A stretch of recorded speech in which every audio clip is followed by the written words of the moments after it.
Hello, everybody, and welcome back to Walking Down the Warwick Road, episode number 6, I think. Pete, I'm losing track here. It's just it's coming thick and fast now with the shows, which is terrific. It's been a bit. We've been away for a bit, but we're glad to be back. Special show today. A tie that Pete and I have been talking about for the last month or so, and are really excited to discuss it. Of course, we have a guest, which we'll introduce in just a moment. But before we get to talking to the lads that have joined us today, make sure you get in the comments if you're watching. You know, we want to hear your memories of this terrific 2 legs against Juventus, or that Champions League run in general. If you have memories that you'd like to share, obviously, if you were there, let us know. I'm sure that both Pete and Steve will have some terrific stories of those two games. So, but like I said, Pete, it's been a while. How you doing, mate? And how are things? Lockdown is ending over there, I understand. How are things going? How you been? I'm fine. Family's well. All's good. Yeah, it does feel like we're coming out of it. We'll see what Boris says tomorrow about the next stage, but it's feeling like you see people outside of pubs drinking, wet through, but they're drinking, you know, and people at restaurants. So far, so good, Tim, over here. Yeah, it's terrific. And of course, joining us, our guest, Steve, longtime Red, contributor to United We Stand, the fanzine. Terrific stuff. If you don't subscribe, people subscribe to it, print and digital format. It's an amazing piece of bit of knowledge about the club, and if to get all your ongoings at the club, make sure you subscribe. But Pete, Steve, if you can just introduce yourself and let us know how you fell in love with United and how it all started. Yeah, I don't think I really had a choice. My dad, growing up, I grew up in Urmston. My mum and dad were both from Stretford.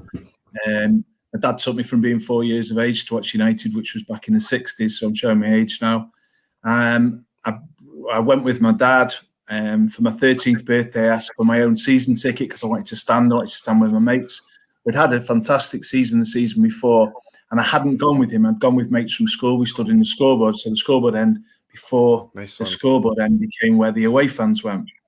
So I'd stood there with mates, but I wanted to, instead of being dropped off at midday every Saturday, and then my dad having to go home and then coming back to take his seat up because he didn't want to wait 3 hours, he said, can you not just get a season ticket? So for my 13th birthday, I got my own season ticket, which was in the scoreboard paddock. Nice. I think it cost £13.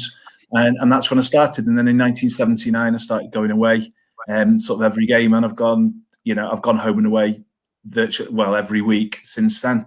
And so I've been going a long time. And you wouldn't believe it, but I've now had both my COVID jabs. So I'm just putting a bit of age on to where I am. Well, the COVID jab is definitely a good thing.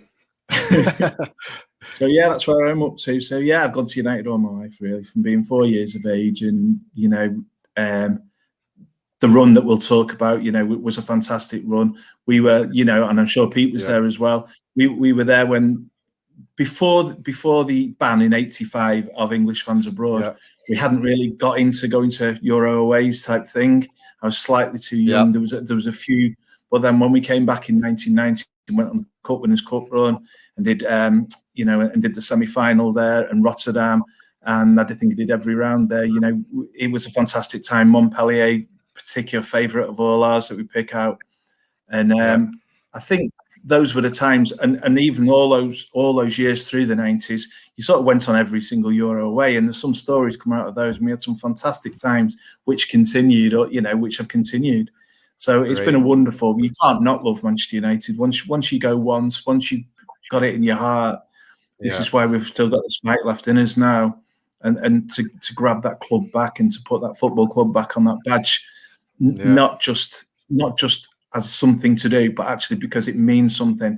We've become a business, I think, with business with a football team, as opposed to a football club, which is run as a business, and we need to get that back now, and it's an important time for the club.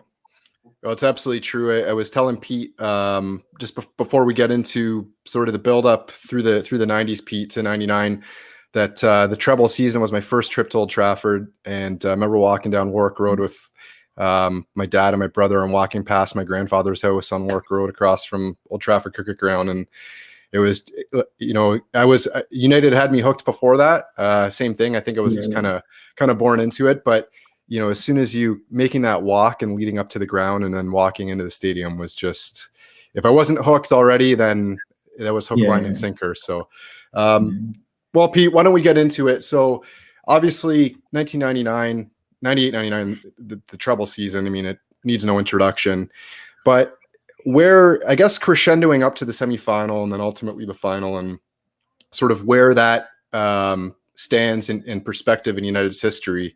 Can you just take us through the buildup of sort of the mid 90s and into that period where, it ultimately crescendoed into the treble? Yeah, sure. I mean, we are in dealing with 1999, and Prince got it spot on. Yeah, we did party really like nobody else in 99. We were in the middle of probably United's golden period. Fergie was 13 years into his reign and had another 13 to go. But we hit the pinnacle, not just in winning the European Cup, but the treble. We can't cover all that in the show. We'll do that over a few shows. We think would be best. But Fergie, basically, in the early 90s, had ended that 26 drought of United not being champions of England. He fixed that. He'd won the double twice, 94 and 96. Reds were happy because we ruled England, but I think there's something in United's DNA that Europe is our pinnacle. We always want to be league champions, but that's like the London Palladium. We want to be at Las Vegas, which is winning the Champions League or the old European Cup, and that's because we were in it right from the very start.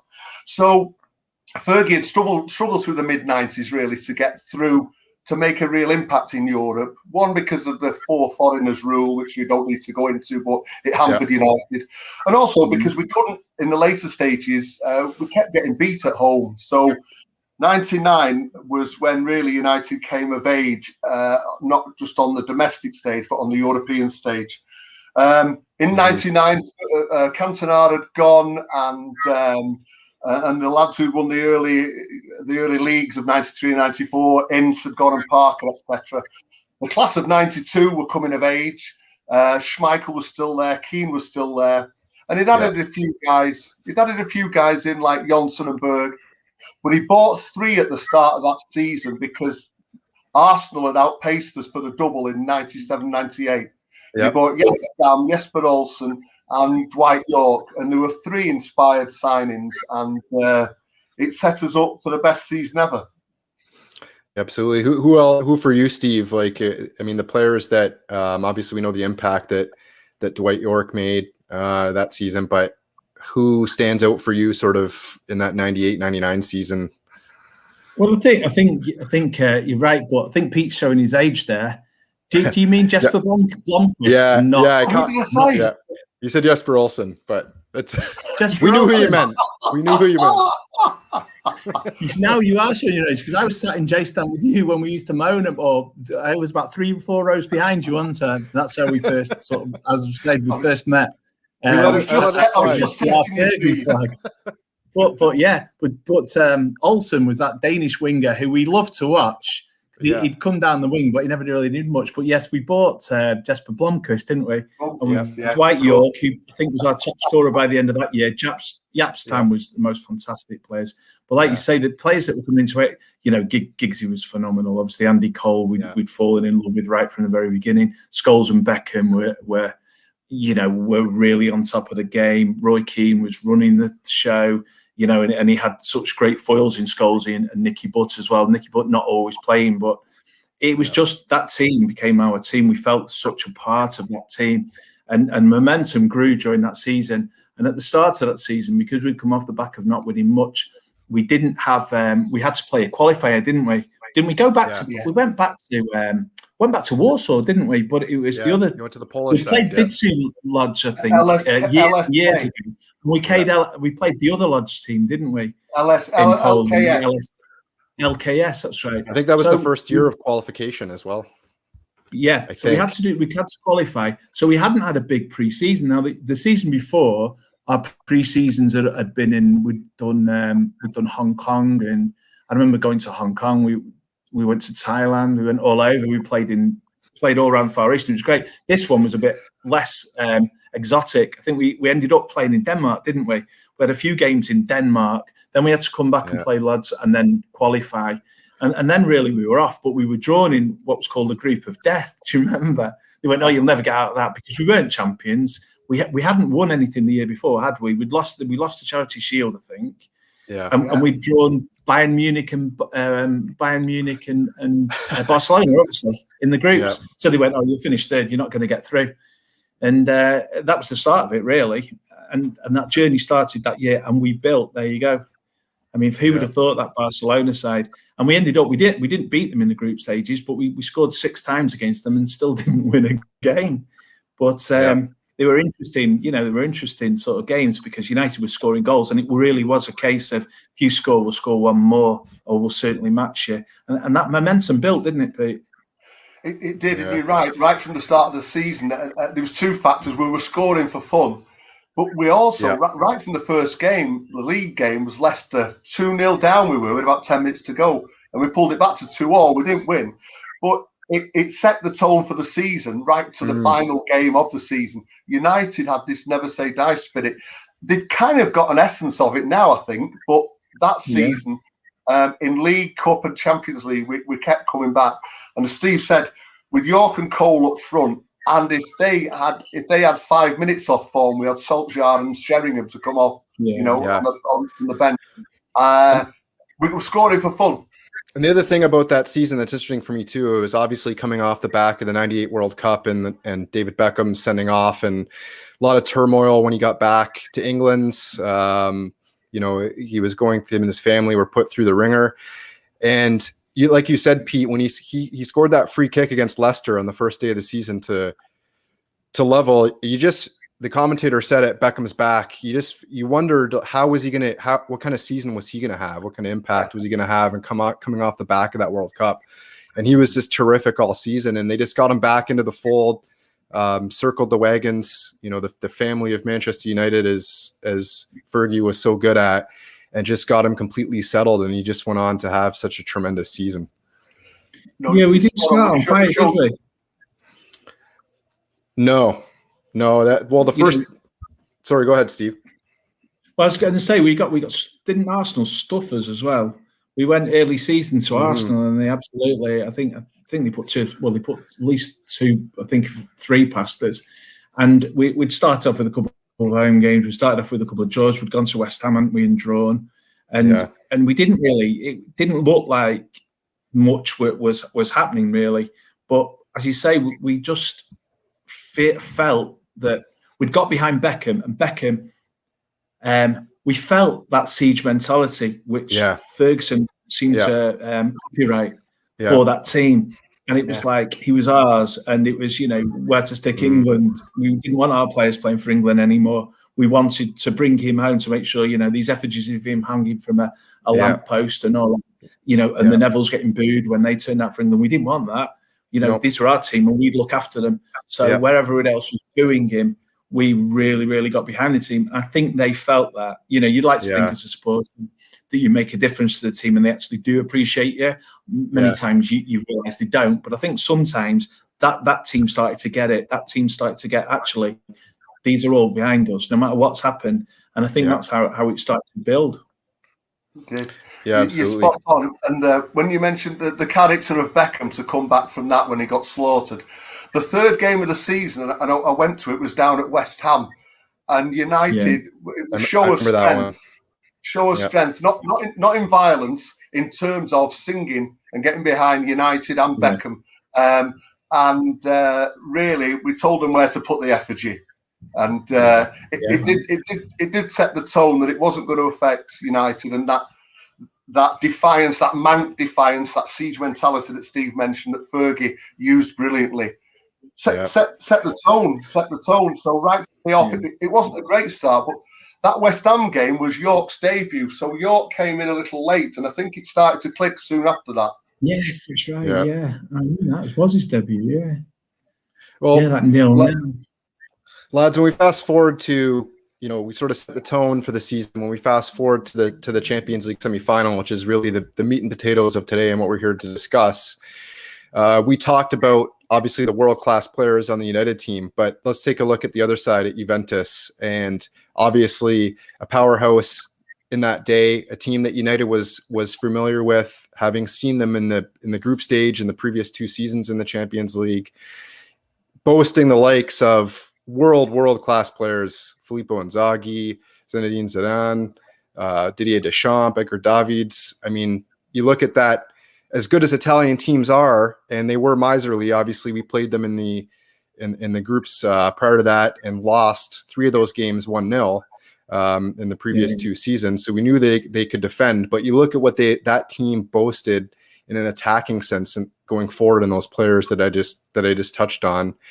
When we drew them, Steve, what were your thoughts, or what was the thoughts of the United fan base over there in terms of, knowing that we had really only had that one victory against them, the 3-2 in the group stage, and that they had really had our number in those previous 2 years? Was it a sense of, oh no, here we go again? Or was the belief still permeating through it? And what was the importance amongst the fan base of winning the Champions League as well? I think in terms of where the season was going, there were some games that were just, some games that, as it momentum built, you wanted to get to the end of the season as quickly as you could, because we just felt something was special and we didn't want to slip up. And because we'd started to begin to get on a roll, when we'd beaten Internazionale, we'd gone, and Scholesy had scored that goal late, and we'd all been in the San Siro that night. We were holding on like mad for that 1-0, and Scholesy scored it, and the relief came out.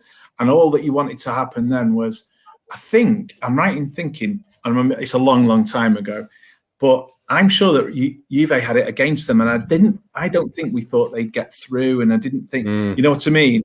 And so when actually we ended up drawing them, it was like, oh, that's probably the worst draw we could have got, because we didn't particularly do well against them, and they had such good players, and they had such, I think, was Del Piero in the side as well? The season, go ahead, Pete. Yeah. Well, I was going to say that they'd lost Del Piero earlier in that season, a bit like we'd lost Keane the year before. Del Piero had gone, and they also replaced, Ancelotti replaced Marcelo Lippo in February. So that, I wouldn't say Juventus were wobbling, because when we could have got in the semi-final Dynamo Kiev, which I was hoping for. That would have been the easier, or Bayern or Juventus. So they were big clubs. Juve they were in the semi. They were trying to get to their 4th European Cup final on the run. They beat Ajax in 96. They lost to Dortmund in 97. They lost to Real Madrid in 98. So they were trying to equal Real Madrid's record from about 1958 of getting to 4 European Cup finals on the run. So they were like the Galacticus of the time. Yeah, they were. Yeah. So I think United, Steve's right, the hardest tie. But as Steve says, the ride was going so fast, you didn't have time to worry about whether you were going to fall off it. Well, you guys, we all touched on the group stage, and Steve touched on the inter-quarter final. Why don't we take a look at the quarterfinal goals now, just to see how we progressed past Inter. York is there. He's found Beckham. It's in towards Dwight York. It's 1-0.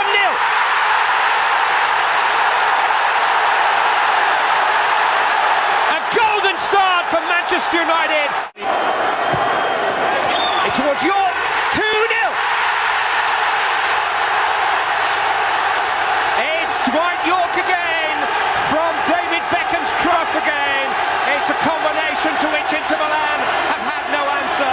Lifted in towards Ventola. King going to get it away. And Ventola has scored for Inter Milan. The blue touch paper has been well and truly lit. Cut in towards Ventala, came off Burke. Badger trying to make something of it. Say Elias goes on.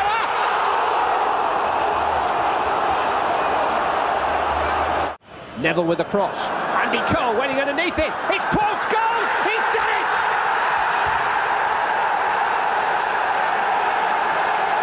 Match point, Manchester United. The away goal that doubles the trouble for Inter Milan and puts Manchester United within touching distance of the semi-finals.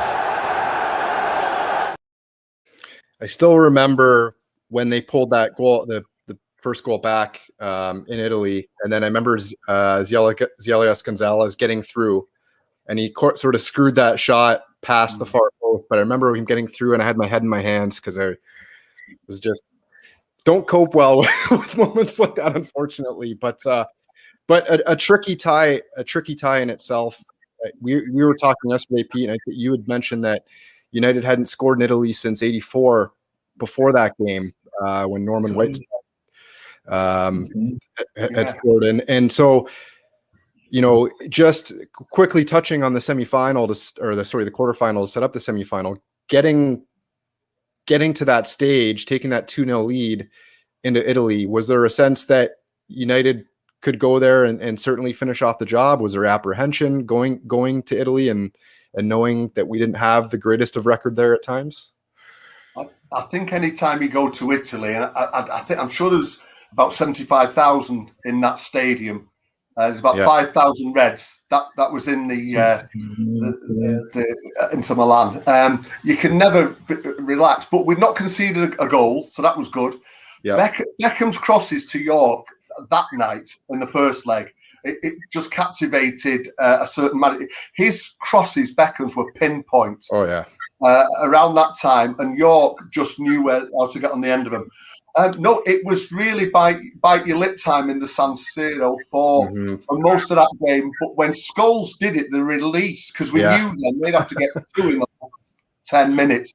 All the United fans, the 5,000, a wall of them, were right behind the goal where Scholes scored. It was superb. Behind us, then, was about 10,000 Italians, and it rained golf balls and cigarette lighters and everything. But we were just dancing around with joy. But to go there and hold our own was no mean feat. And Scholes' goal was only the second time United had ever scored in Italy. We hadn't done it with the Babes, and we hadn't done it in the 60s. Whiteside got one in '84. So Scholes was the only second goal we'd ever scored in Italy, which becomes relevant when we get to the Juventus one, because we had a bit of a mountain to climb. But a great night in the San Siro, and a feature of that season when we won the treble. The Premier League was probably then becoming the hardest league in the world to win. Italy had their 80s and 90s. In the FA Cup, we beat all the top teams. We didn't get any easy draws. We beat Liverpool, Arsenal, Chelsea, Newcastle. In the Champions League, we've already said in the group stage, Barcelona, Bayern Munich. Then we get Inter Milan. Then we get Juventus. Yeah. Winning that treble that season is unique. There is only one treble. We're the only team to have done it in England, and we did it by beating nearly all the top teams in all the games. So we saw off Inter Milan, and before and then it was bring on Juventus, but so bring on Juventus. Yeah, certainly, and into the semi-final. Certainly, that resilience was starting to become more and more present, especially after the crescendoing through the season, but into the quarterfinal. So it's Juventus. It's between us and Juventus, and us trying to get to our first European Cup final, or getting to the final of a major European tournament in it would have been 31 years. And what were the sort of we'll get into the clips for the first leg and look at the goals. But what was the mood like in Old Trafford for that first leg? I mean, assuming both of you were there, correct, on that night. Maybe Steve, if you can just set the stage for us in terms of the old lady of Italian football coming to Old Trafford in the semi-final of the Champions League in a season that we're chasing the treble. On the day itself, what was the atmosphere and what was the mood like at Old Trafford that day? Yeah, I don't think we ever thought that the treble was never even mentioned. I don't think it was ever thought. I don't ever remember even speaking about the treble, funnily enough, until after the Villa Park FA Cup semi-final, bumping into Barney. Just read news, and Barney telling me, that's it, we'll win the treble now. And thinking, you know what? No, we can't, because no one ever thought we'd do it. Juventus were going to be trouble at Old Trafford. We knew that there'd be hard work. We knew that it'd be tight. So we just knew, don't concede and we'll be fine. And of course, we go a goal down. But the atmosphere before it was just a crescendo of we had to win. We wanted to do something because, as Pete alluded to before, Fergie was going to be judged, and we didn't know how long he was going to go on, by how well or how well he didn't do in Europe. And it was becoming a bit of a problem because we weren't getting past certain stages and we were doing really, really well. And then we were falling down. So we'd go away and get a 0-0 draw away from home. And then all of a sudden someone had equalised with us at Old Trafford and we'd go out on away goals. And it had happened a couple of times. So actually being drawn at home first leg, instead of being a disadvantage, I think I remember thinking, you know what, it might work to our advantage for once. But of course, we then conceded. And I seem to remember also during that game, we had a goal disallowed. And it looked, for all one purpose, that it was just going to finish and we were going to lose that tie. You know, and that deflation. Teddy Sheringham's goal was disallowed that game, Yeah, but then, of course, in time added on, you know, in Fergie time, and that was probably the moment where the belief came back. Actually, now we can, and we can talk about that when it goes into the second leg, because I remember very clearly what I turned to, you know, a mate of mine that I'd gone with. But yeah, it was a wonderful night, and scoring that goal meant it continued, because I think if you equalise late, it almost feels like a win, doesn't it? Yeah, absolutely. Especially in the context of that game. I mean, you know, Juventus played us off the park for large moments of that game, and like you said, we had the goal disallowed. It was I think it was a Teddy Sheringham header from a long range effort from someone that was ruled out. But as we get into the first leg, obviously there's the team sheet. And we talked about some of the familiar names for United and Juventus, just world-class players all over the pitch. So 25th minute, Antonio Conte, and it was the three players that we had mentioned, or the combining there with Zidane, Davids, and you know, the quick passing, the one touch. Conte gets in. We go 1-0 down, and I think early in that game too, we saw the one save from Schmeichel. I think that Inzaghi had another chance, if I remember correctly, in the game. I think he had two pretty good chances where Schmeichel was able to make himself big. But as Juventus, you know, they're really starting to play themselves into this game, and it leads to this goal.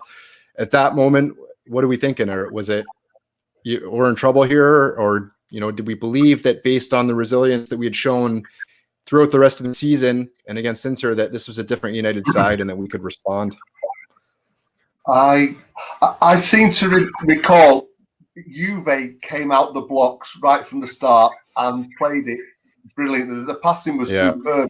In the first half, it was men against boys. It was like United had gone off form a bit, but it was more the strength.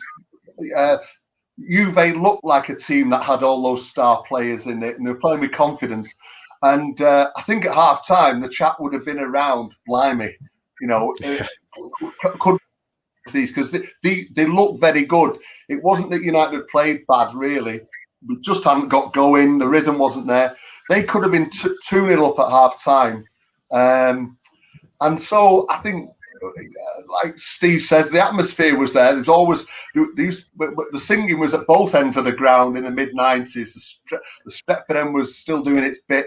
J stand and K stand were the heartbeat of Old Trafford in those days. You had retired Stretford enders from the 60s and 70s, be included, just giving it our all. So we always had that in our locker for the second half. But if Juve had come out playing as well as they did in the first half, and we'd have played as bad as we did in the first half, I don't think we'd have had a chance in the second half. But we came out. Fergie must have given them a right rollicking, and they came out. United started to settle and play decent football, and it was a very, very good game, very good second half. Yeah, absolutely. I think the thing was, we'd managed to score 3 times in Barcelona, and then 3 times at home against Barcelona. We'd scored twice against Bayern Munich away, and I think we'd drawn with them at home as well. So we were able to match these clubs, even if they got a little bit of a start. And the thing was, all these comebacks this season that we've talked about, that's it's a bit of a cliche, isn't it? That they'll always say, "Oh, it's in United's DNA." That DNA started then. That DNA was United were never beaten. And so when United were never beaten, I think we always felt that actually, if we can get back into this game, we can get a goal, we'll be okay. We might go in and score another one. We didn't get back a goal until very late, and it was disallowed. Maybe we thought our chance had gone, but I think it was a Beckham cross, wasn't it, to Giggs? He put it away, and that was it. We were on our way again, because we were fighting on all fronts. We weren't exactly resting in the league, because Arsenal were absolutely toe-to-toe with us, weren't they? In the FA Cup, again, they were toe-to-toe with us. They could easily have won the double that year. They were good enough to win the double, but United were even better because they were 2 very good sides. And when it's funny the things you think of as an individual, a fan, when it's going like that. But when, as Steve says, we were really pressing them towards the end. Yeah. And it went, when it goes right towards you, and you think you've got one more chance, and then you miss it. It's God, we've not got another chance, but we did have one more. But I remember thinking, Steve will probably remember this because I know he went to Turin. Before the first leg, you'd had to buy your ticket for the second leg and book your flight. So I was thinking, oh, bloody hell. We 1-0 down at home. The whole leg hoodoo was bit like it had in 97 and 98 against Monaco and Dortmund. And I'm thinking, bloody hell. Well, I've got to go now anyway. It doesn't sound very loyal, but you want to go to Turin at least on a level footing. Yeah. So as Steve says, Giggs' equaliser, it was pivotal for that season. There was probably half a dozen pivotal moments, but keeping us alive, Giggs' goal kept us alive. That's not being too dramatic. It gave us a reasonable chance for the second leg, but not many people were running out to bet Fred to put. The thing was, because we were getting closer and closer to actually getting that European Cup that we wanted, all the season before, you looked for the European draw and you wanted to go somewhere new with your mate, and you whatever you did. And it was before the Twin Towers came down in America, so security was a lot less. Yeah. And so you'd think, right, how am I going to get to, because there'd be lots and lots of games. All of a sudden you weren't playing one, you had the group stages, so you had 3 Euros there, you then had another one here. So you had to try and afford it. So all you were doing, like, how was I going to get the cheapest way to this ground in the cheapest way? So we were planes, trains, automobiles. We were looking at, how we're going to go, all right, we'll fly around there. Then we're going to get a train, which is 16 hours across there. Then we're going to have to jib that, because you could get away with murder. Yeah. And so, on what you were doing. So when this came up, you had to organise. The semi-final all of a sudden was completely different, because all of a sudden it got serious. It didn't matter if in days gone by, you'd be sat in a lovely bar, in Lisbon or wherever you was, we'll have another drink, and we'll just miss the crowds outside, and we'll get a taxi late. This was a game you didn't want to miss. This was a kickoff you didn't want to miss. Yeah. And so it was a completely different. All of a sudden, we took it seriously. And I remember we'd already booked it, and all of a sudden it was like, well, I hope we can get there, and I hope we can do that. And I remember flying. We flew to Milan, and then booked a coach, like one of their National Express coaches, to make sure we got there on time, which was, and then we were there nice and early. And that semi-final was completely different to the atmospheres we'd had at Juventus 2 years before, because it was all, it was a bit, we wanted to go to the Stadio d'Alpi. I think I'd driven across there once, or from the Great St. Bernard Pass and round there. We'd done all sorts to try and get there. But this was different. We wanted to get there. This was the match that was the pinnacle, not just having having a bit of a few days away with your mates.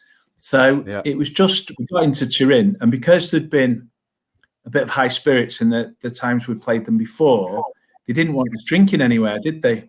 So everyone had congregated around by the railway station, And I remember this because we managed to get in a hotel very close to the railway station, but you couldn't get in unless you had a room. So I remember going in and going up to the desk and saying that my friend worked for the BBC. Can I have his room number? And what was he called? Oh, Green. So we managed to get that, and we walked in the bar. And do you remember the BBC funded our bar bill for the entire day? Because every time we did it, we all know Mr. Green, and he's not the most popular of with United fans always, is he? So we had a lovely. So we actually were quite settled in there, and this poor, and we had this great. We were settled in there, and we were settled in there right the way through to late afternoon when we all disappeared. So I always wonder how we settled that bar bill, or whether the BBC paid for us to be there all day. Well, that was the sort of thing that happened. We won't mention your last name. We won't mention your last name in case anybody from the BBC sees this and all of a sudden sent you a retrospective 20-year bill of 20-year bill for the bar tab. I think that's what they call a cold case now, don't they? Yeah, we've solved the cold case. I think the statute of limitations has gone 20 years now. But so Alan, so raise a glass to Alan Green, who he never had a good word to say about us, and I'm sure when he complained about his bar bill, because he won't have been there all day. But yeah, Alan Green funded our entire bar bill for that day, and there was quite a few of us that managed to get in there all on the pretense of we staying there. I'll tell you a funny story afterwards about when we went back there afterwards. But so that set the scene. We'd been settled. We'd had a good day out. We hadn't had to go from pillar to post, and then we were set off for the ground. I remember going to the ground quite early, and this guy breaking down. And so me and the lad I was with, a lad called Pat Featherstone, who still sits in Jason now. Pat, we pushed his car for him, and we weren't sure how we were going to get to the ground. And after we got it started, he said, "I'll give you a lift." So we managed to jib a lift to the ground as well, which was even better because it was a bit of a trek. Because you had to sort of get to the ground, you had to go all sorts of roundabout the ways and jump on.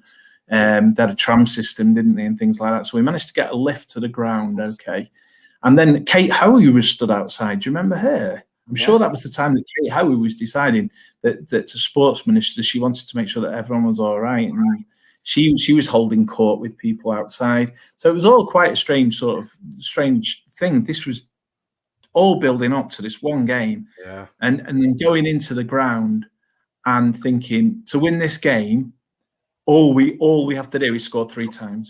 Don't matter what. If we score 3, we'll be fine. Because we worked it out, they've got the away goals. We've got a capability. We scored 3, and we scored 3 twice against Barcelona. We scored all these goals everywhere we go.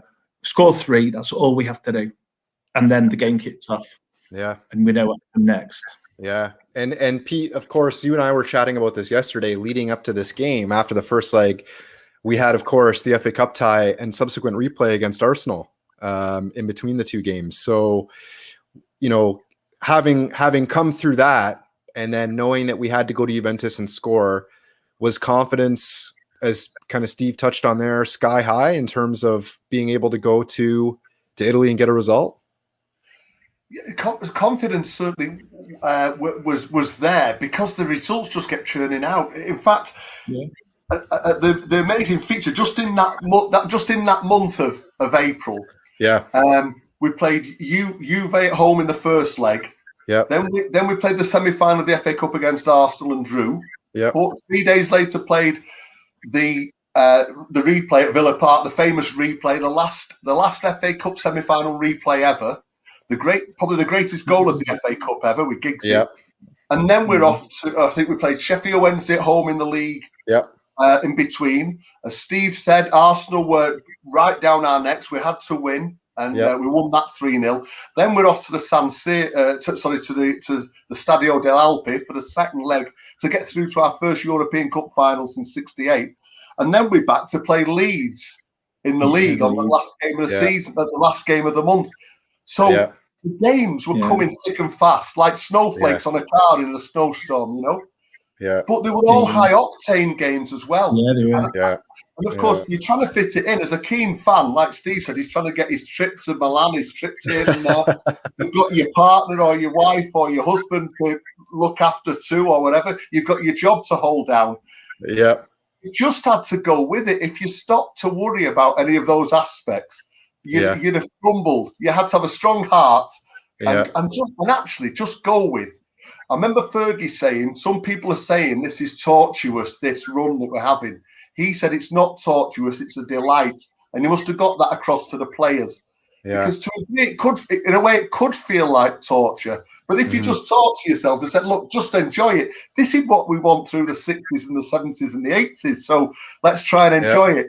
And so we tried to enjoy it. We went to Juve, I think 6,000 Reds went. Really great support in the San Siro and the Stadio dell'Alpi. The number of fans they had and the noise they made, they weren't allowed to take flares in then and anything. And it was a cacophony of noise. It really was a cauldron. But United made the voices heard. And I think at the start of the match, we were ready for it. But you better play the first 10 minutes, Tim. That's it. I'll put up the team sheet here. Obviously, the 3 changes from the first league with Blomqvist coming in. Now, I was trying to remember, we were talking about this yesterday, Pete. Giggsy got injured in between the first 2 legs, right? I was trying to remember what game he got hurt in. But anyway, obviously, we had the injury to Giggs. Janssen came in for Henningberg, and Nicky Butt came in for Scholesy. And then Juventus with the 2 changes at the back. With Brandelli and Ferreira. One of my favorite pictures from that night is the picture of the team right before the game, and the stoic. It's just so stoic. You can just see the focus, the razor sharp focus on their faces. Kino ready for battle, and I know we'll touch on his performance obviously that night because it, one of the greatest, if not the greatest, by United captain ever. And I know Pete, that's you share that same view. But and then of course the Juventus side from that night, and of course the difference makers in David second from the right, Pippo Inzaghi, the man who Fergie famously referred to as someone who was born offside, and Zinedine Zidane, and of course Didier Deschamps. I mean, World Cup winners in this Juventus side. So to have to go there with a team in United that really, like we talked about, was growing, was becoming more resilient. You could see the growth through the season. I thought United actually started pretty well in the game. But obviously, Gary Neville, Filippo Inzaghi gets away from Gary Neville at the back post. Neville trying to defend like the Italian defenders have defended over time with the grappling and trying to get arms around him, and he got away from him. And then, of course, the deflection. When the deflection goes in, I just remember watching that game thinking, when a team scores a goal like that, I know there's lots of time left, but it just seems like maybe it's just not going to be your night. So what was, obviously being there, Steve, you touched up on your build up to the game, to go 2-0 down in that sort of first 10 minutes. Like, what are you thinking at that point? I just remember after the first goal, turning around to, as I say, my mate Patton saying, we always needed to score 3. And when the second one went in, he looked at me as if to say, don't say it. And I remember just going, we still only need to score 3. And I truly believed we would. I really did believe we would. We actually only needed to score 2 because the away goals would have taken us through. Yeah. So, it was actually 2. So 2, if we fell short of the 3, 2 would be good enough. But you always felt there was goals in this United team. Now, they'd gone 2-0 up quickly, but I think the mood changed very quickly. I think they relaxed. I think they took it's that stick, do you stick or twist, isn't it? It's one of those games whereby they're now comfortably in control. They're 3-1 up and they've got an away goal. So it's theirs to lose. Their crowd is now very relaxed. It's not like the fervour of, if you'd scored those 2 goals in the 70th and the 75th minute, your crowd is the last 15 minutes, they're kicking every ball, heading every ball. But because it's so early on, they're like, oh, great, we can enjoy this. And that suited United because United were actually a better team. And we knew from the first leg, after the first half, how to play them. Because what Ferguson was a master at was he read things, he read tactics, and he had good staff around him who knew what to do. He changed things, and the players were intelligent enough players to be able to change things. So the match completely changed. And, you know, when you had Roy Keane, you know, who's the greatest ever midfielder to play for Manchester United? I love Robbo. I think Brian Robson was just he was my hero. But if we couldn't have Robbo because obviously he was far too old. But if we ever wanted anybody who could come in and do as close to a job that Robbo would have done, it was Roy Keane. You know, and to his credit, for us to, you know, mention him in the same breath, when we've watched Robbo's, you know, every game during the 80s, we knew what he gave. And Keane settled him down and sorted him out. And that's what sometimes I've always felt, if United have missed someone, it's a leader on the pitch just to go, hey lads, just like leave it to me. I'll sort you all out. You do your jobs. That's what we had with Keane, and that's what he did beautifully. And that game, they dragged themselves back in it, knowing they all trusted each other, that if they got the chances, Cole, York, they'd put them away. If they couldn't, there was Solskjaer, there was Sheringham, there was players to score. Beckham could hit a free kick. Whatever, there was goals from everywhere there. You know, we knew that they could score. You know, you had such great heads on those pitches, like, you know, Dennis Irwin, he was unflappable. You know, you had enthusiasm, you had that team. Yeah. Steve touched on it there, Pete. And I guess now is the down 2-0. It's as good as time as any to dive into it. You know, getting ourselves back into that game, and you look at the first place, you look at this at the captain, and after we went down 2-0, and the way he was able to settle the game in midfield, you know, got us passing. He was moving us forward. You know, he really did a good job of lifting us and then setting the tempo for the rest of the game. Just talk about, I mean, that game in particular, and Keno's job, and the job that Keno did in that game. Well, it's I guess, I mean, I love the fact that Steve says he just stuck to his mantra that, you know, all we got to do is score 3. I'm going to check with your mates next time I see them. I can't believe it, 2-0 after 10 minutes. I know you're a cup half full person. Although, we still need 2. We just needed 2, didn't we? And it was true. And I think what I recall is after the 2-0 down, because it was like, bloody hell, what just happened? But United had started really well. And a few of them round us just said, well, if they keep playing like this, you never know. Again, Steve touched on it. 2-0 is a dangerous early lead. So we were clutching at straws, because this was the Stadio dell'Alpi. We scored 2 goals in Italy in 50 years. And now we had to get 2, or if you believe Steve, 3. But United actually just carried on playing the way they'd started and really shrugged it off. But the man who shrugged it off most was Roy Keane. Not running around like a headless chicken, as Steve says, calming it down, but leading by example, like Robbo did, like all great captains do, bringing the captain out in all the other 10 around him. And actually, United football, the passing was really sharp. To go to that stadium, go 2-0 down after a draw at Old Trafford, and not be fazed by it, just carry on playing the game, takes a massive amount of mental courage, mental strength. Of course, we realised then we had the noodles and Fergie had given it him. But Roy Keane, he just carried on. The team carried on around him. And, he had a feeling we might get something, and we were going forward. It was, I won't say an end-to-end game, but both teams were going at it. There was no attempt by Juventus to hold on to it, but definitely the crowd sat back, and I think a few of their crowd had started to light the cigars, as Steve says. But United were back in it. We got back into it really quickly, though, didn't we? And I think that was the thing. We didn't. If it had gone to half time at 2-0, if we'd gone, if we'd been 2-0 down at half time, their game management, particularly with Angela, you know, with the manager that they've got, and we know how he is, he could have changed so much. He could have game managed that. I'm taking that out. We'll kill it dead. But the fact, United got back in it far too quickly for them.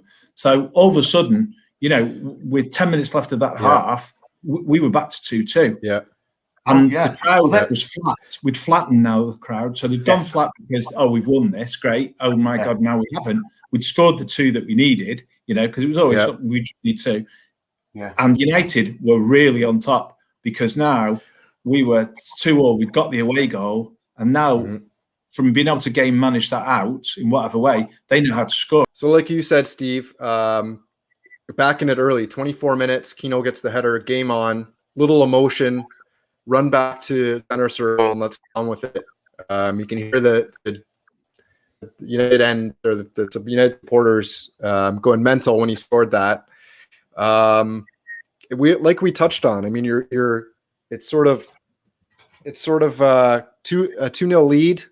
1 goal gets you back into it, and at that point, did you guys get a sense from the Juve supporters, or did you get a sense from the Juve players that they now had a game on their hands and that it was a bit of edginess, a little more edginess in the grounds? Well, we got a sense of it with bottles of urine being thrown at us. At this point, we're chucking everything at us. On and off. We knew we'd upset them, didn't we, Steve? Yeah, we'd started to upset them, and they didn't like it at all. And then, of course, there was doubt in their minds. But this team didn't believe they could lose now. I think the Arsenal game, the Arsenal semi had given them so much because we were out of that. We were down to 10 men. We'd got, I stood in the Holt end for that semi-final, and Phil Neville bringing, I forgot who he brought down, but Bergkamp stepping up to take that. Ray Parler, he brought down Ray Parler to walk out. I turned around and said, I can't. I felt so sad for United. I said, I can't watch this. We don't deserve this. I feel sick. And someone, whoever it was, probably stopped me and went, no, he'll save it. And I was like, Schmeichel doesn't really save penalties. None of our keepers have particularly saved penalties. But I just felt they don't deserve this. And then we'd saved it and then would won it. I don't think we believed. I don't think that team or us believed we could be beaten. I genuinely don't think. So all of a sudden, when that goal went in for 2-1, it was like, this is it. This is fate. We had a belief. We had so much belief, and we started to enjoy that. And of course, 10 minutes later, as you'll probably show in a minute, we were right to have that. So like you just touched on, Steve, 34 minutes level. I can just imagine what came into the United end from the Italian fans at that point, from the Juve fans. But terrific link up, obviously, between Cole and York. I remember watching the game and Stam clearing it off the line like that. And it was just one of those ones where, you could see it heading towards the net, and you're just like, oh, not again after the deflection for Inzaghi. Like, are we really going to concede another one like this? But you're right, that momentum started to carry, and then just a tremendous goal. What was at halftime? I know you said that we needed to score 3, and obviously we had got the 2, and now all of a sudden we're going through. I mean, I can just imagine what it must have been like amongst the traveling faithful after that. It's always really hard because I think watching a game on television, and this year has been an eye opener for me because you can't. It's been a long time. Obviously, I've had to see the odd game on TV, but being at a game, your nerves are completely different, and you're actually more nervous when you go 1-0 up than when you're 0-0 in any game. You start a game, and from having no real nerves during that game because we were always behind. All of a sudden at 2-2, you feel sick. Everything's got your stomach. You can't. There was nowhere to go and eat a drink anyway at the derby. Anyway, you couldn't go back and buy a drink if anything. They weren't selling. I can't remember. You were just sort of like stuck in there, particularly. So all you could do was go, "Oh my God, how am I going to get through this next 45 minutes?" So I close my eyes for 30 seconds. If I go for a wee, that'll take 2 minutes. How am I going to pass this time? Because I don't know how I'm going to watch that game go on. We've got. Or can we score? Can we put my nerves to rest? And you're so much more nervous when you're in a winning position, I think, when you're losing, and that really gets to you. So it was we knew that we had a long 45 minutes in. See, I find I get more nervous watching the games on the television. Like I remember watching that game with my dad, and I remember I'm less nervous than when I'm amongst the supporters like at the stadium, because I just feel like if something happens, there's this big mass amount of people to share in the misery with me. Whereas if something happens and I'm watching on television, I'm sort of there just with my dad, and how am I going to cope with it? Because I don't know what to do after. But go ahead, Pete. Finish off your point. You were there. What are you feeling at this point?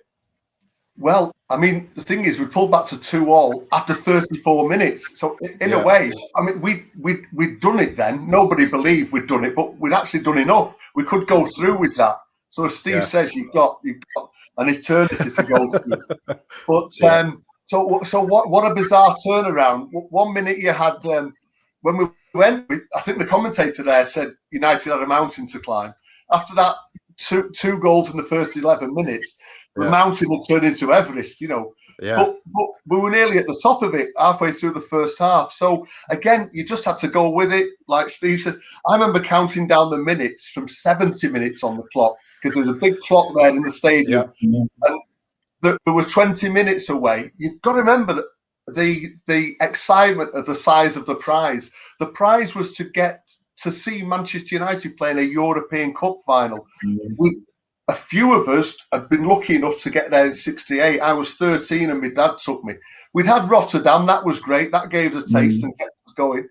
But to see Man United at the pinnacle, to do what Ness, Charlton had done, and Sadler and Crerand had done, etc., the stuff we were brought up on, to see that, it was such a precious diamond we had hold of. No one really was thinking of the league and the cup. It was about getting to the European Cup final. And at 2-2, we were there. But basically, what happened on the pitch was United just kept playing the football and went toe-to-toe with Juventus. And I think Juventus I think they were a bit surprised by it. I think they respected us. The Juventus fans, towards the end, certainly respected us. They gave us a tremendous ovation at the end, but we can come to that. But that performance that night, what was the best I've ever seen by a Manchester United team.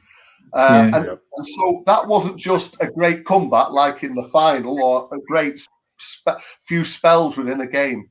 It was the best performance I've seen throughout a full 90 minutes, throughout all the team that I've ever seen. And I must have seen about 2,500 matches live in my lifetime. I don't know how many more I'll see. I don't know when we'll get back in. But that was easily the best match I've ever seen. But we didn't know what was to come yet. So we hope that we could keep. I think we were hoping we'd keep it at 2-2. I guess, Steve. I think so. Yeah. Well, I wanted to be proven right, but it was like we needed 2 before the start of the game. We'd now got the 2. Yeah. We always needed 2, even at 2-0 down.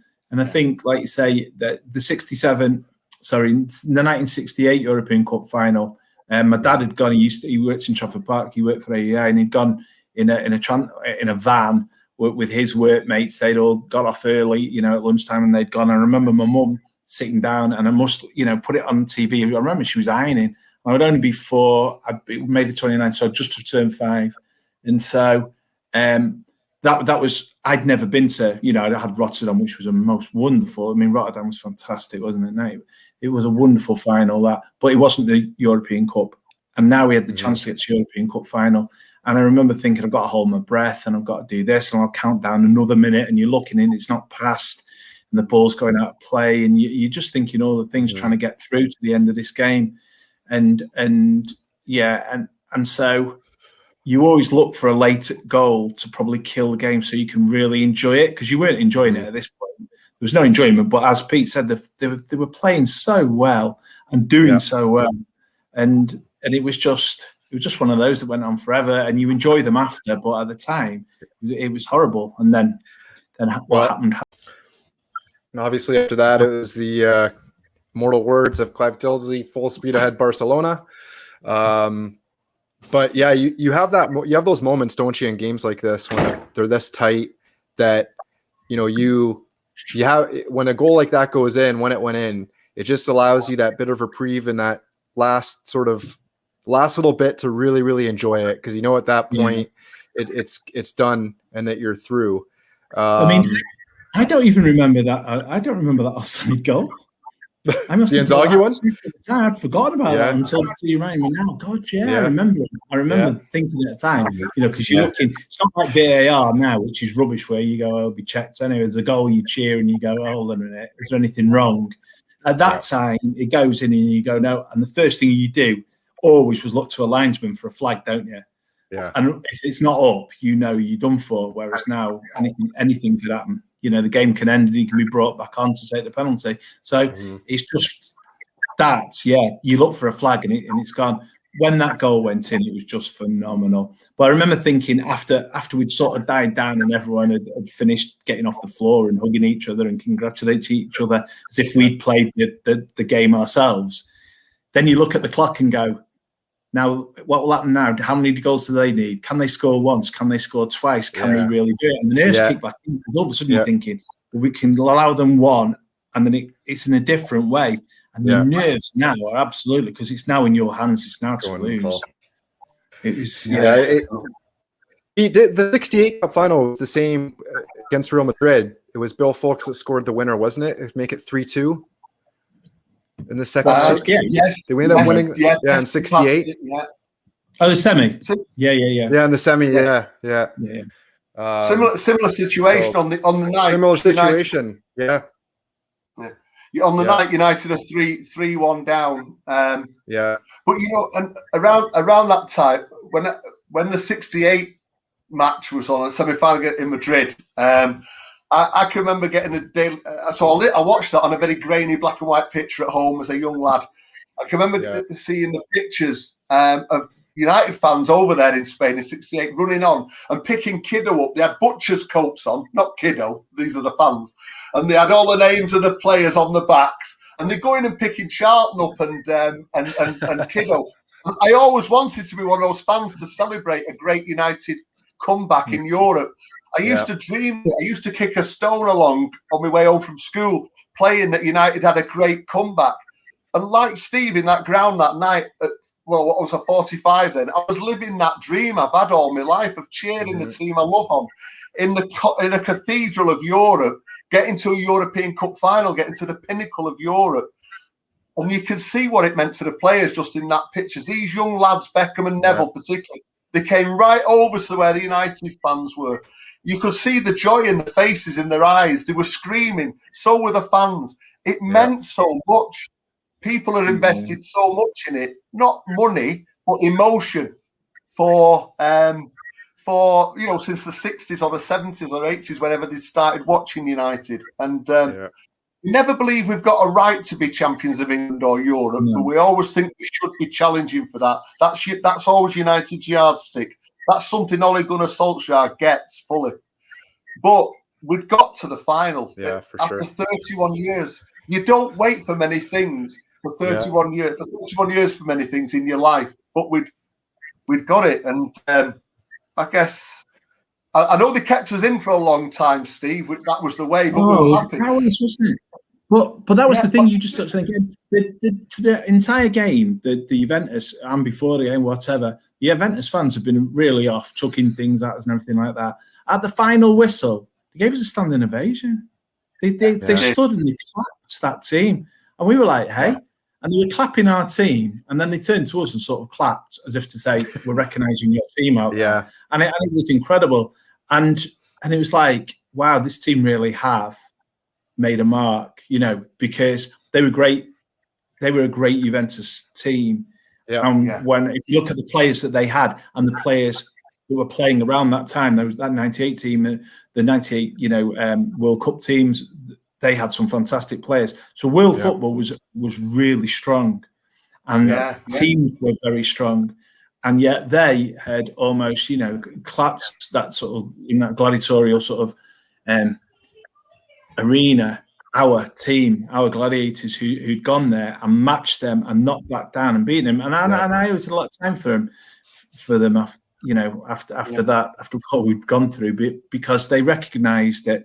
And I think that's what we do really well as United fans. We go back to Ronaldo, the fat Ronaldo as he's known.